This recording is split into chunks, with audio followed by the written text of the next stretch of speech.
कहल ही दागे एकदम सही कहल ही। अब के लोग सब मरुआ के खेती करना छोड़ देलके आ जा जितिया पाबे न अबे है त मरुआ आटा ला मरुआ ला घरे घरे गामे गामे छिछियाई है। आई गाम से ओई गाम तक चलबे जना के देखी मेहमान मुंह उठा के चले लो। हां मरुआ के रोटी द्वारा ना से बात नहीं ये मान हमर बात के बुरा नहीं मानब लेकिन देखियो 1 लाख से भेले ना दूसरा गाम से यहां आई गाम में लिए किया मरुआ के रोटी द्वारा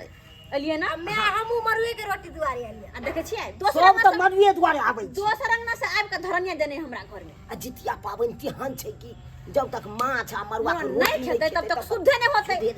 हां आय क्यों सब्सक्राइबर बाबू हम सही कहलिए ना जितिया पाबन में जब तक माछ मरुआ नहीं खाओ तब तक जितिया पाबन शुद्धे नहीं होते। और आइ काल के लोग सब के देखे छियै मरुआ को जा भुलाने चाहे सुकुमार भ गेले लोग सब आ ओनाइ तो सोचे कि मरुआ के रोटी कारी होय कहीं कारी नहीं भजे मरुआ रोटी का हम हूं आय बुझियो त